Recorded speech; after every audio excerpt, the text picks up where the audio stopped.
প্রেম করে বিয়ে করা যাবে কিনা জানতে চাই। মসজিদ, মাদ্রাসা এবং ওয়াজ মাহফিলের জন্য রাস্তায় গাড়ি থামিয়ে টাকা কালেকশন করা যাবে কিনা, আমার দুটি প্রশ্নের উত্তর জানা খুব প্রয়োজন। দেখছেন প্রিন্টেড মেয়ে মানুষের বুদ্ধি একটু বেশি আর কি। আচ্ছা, প্রথমত উত্তর করতে চাই, শোনেন। আজকাল এই মাদ্রাসা মসজিদের উন্নয়নের জন্য অনেক উল্টাপাল্টা কাজ করা হয়।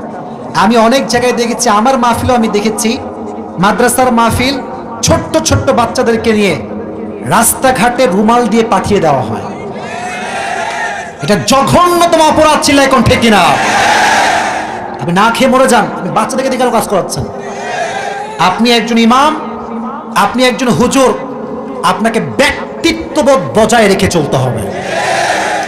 এখন দেখেন ভাই, একজন ছোট্ট ছেলে যদি মোড়ের দোকানে দোকানে গিয়ে চারা তুলে দেন, ভাই দেন, যে মানুষটা মনে মনে নিয়ত করেছিল যে আমার সন্তানকে হাফেজ বানাবো, সাধারণ মানুষ এই ভিক্ষা করা দেখে তার মনটা ভেঙে চুরে চূর্ণ বিচূর্ণ হয়ে যায়। এটা কেন আপনারা করেন? কেন? আপনার যদি কাউকে হেলিকপ্টার দিয়ে নিয়ে আসতে হয়, আপনি বড় মানুষকে খুঁজে বের করেন। বাচ্চাদেরকে দিয়ে রাস্তাঘাটে এভাবে দাঁড়ায় থাকে, দেখেন কিভাবে করে জানেন? গাড়ি যখন যায়, আমি নিজে দেখেছি, হ্যাঁ থামেন গাড়িকে, থামেন, ছোট বাচ্চারা এইভাবে দাঁড়ায় থাকে। গাড়িকে বাধ্য করে দাঁড় করায়, তারপরে টাকা তোলে।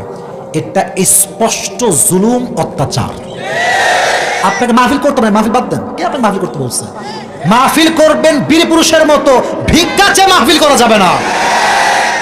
আল্লাহ বোঝার তৌফিক দান করুন, সকলে পড়া আমিন। সেকেন্ড কোয়েশ্চেন, এটাই আমার লাস্ট। প্রেম করে বিয়ে করা যাবে কিনা জানতে চাই। আচ্ছা ভাই, এটা তো কোনো প্রশ্নই না, এটা তো উত্তর সবার জানা আছে। বিয়ের আগে হারাম রিলেশন কখনো হালাল হতে পারে না, ঠিক কিনা? অনেকে আবার বলে যান 2 বছর চালাও না, বিয়ে তো করেই ফেলবো, আছে না নাই? এটা হচ্ছে ওপরে ফিটফাট, ভেতরে সদরঘাট। তোমার 2 বছর পরে বিয়ের গুষ্টি কিলাই দিবে, ঠিক কিনা? আমার বোনেরা আবেগে পড়বেন না, যুবকরা বড় ডেঞ্জারাস। এরা আজকে আপনার ভালোবাসে, কালকে তার চোখ ঘুরতে 1 মুহূর্ত দেরি হবে না। আর মেয়েরা কিন্তু খুব বেশি এটা ভালো না, এরাও সুবিধার না। প্রথমে একজন সিঙ্গেল ছেলেকে ভালো লাগে যে মাশাআল্লাহ ভালো আছে, তারপরে যখন একটা সরকারি টাকলা পায়, প্রথমটাকে রিজেক্ট করে ফেলে, বিয়ে করে ফেলে। আল্লাহ বোনদেরকেও হেদায়াত দান করুক, সকলে পড়া আমিন। অতএব the marriage should be arranged marriage. The marriage should not be love marriage. Love marriage আছে যেখানে চিল নাই, খালি প্যারা আছে সেখানে। আর আব্বা আম্মার সন্তোষ নিয়ে বিয়ে করবেন, রিদাউর রব্বি ফি রিদাইল ওয়ালিদাইন ওয়া সাখতুর রব্বি ফি সাখতিল ওয়ালিদাইন। আব্বা আম্মা খুশি, আপনার পুরো পরিবারটাই শান্তি দ্বারা ভরপুর হয়ে যাবে।